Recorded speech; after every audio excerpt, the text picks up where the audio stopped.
What I want tubers, I am Kamar and welcome back to another new and exciting episode of The ROY Show.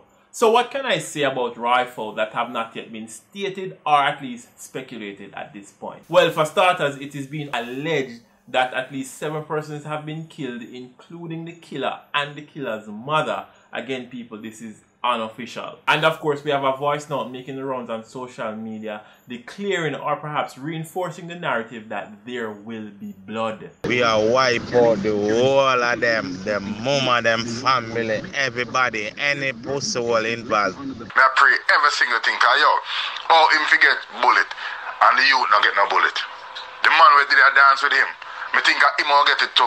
You see when I say him not get it and the man get it.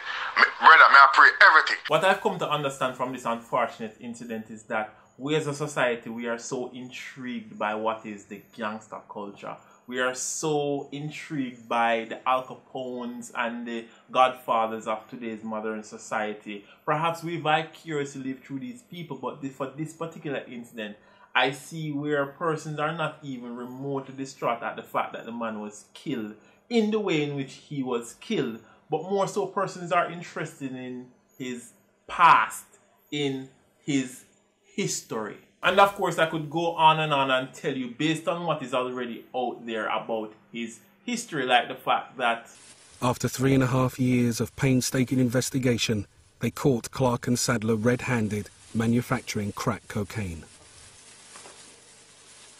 And it was quite a tense moment, but it was also the exhilaration of the 3.5 years' work. But it was a judgment call and the correct one, and we got the jackpot. But of all the things that I found online, the most interesting thing to me was the fact that 30 persons worldwide were arrested, and among those 30, 13 of those persons were jailed for up to 123 years in total, which would basically suggest that yes, he had enemies. There was no question about it. But back in 2013, when Roy was deported and on his long walk to freedom, he was interviewed by Jamaica Métis Group, and he was asked if he had any regrets in the way in which he lived his life. And to my surprise, he pretty much said no.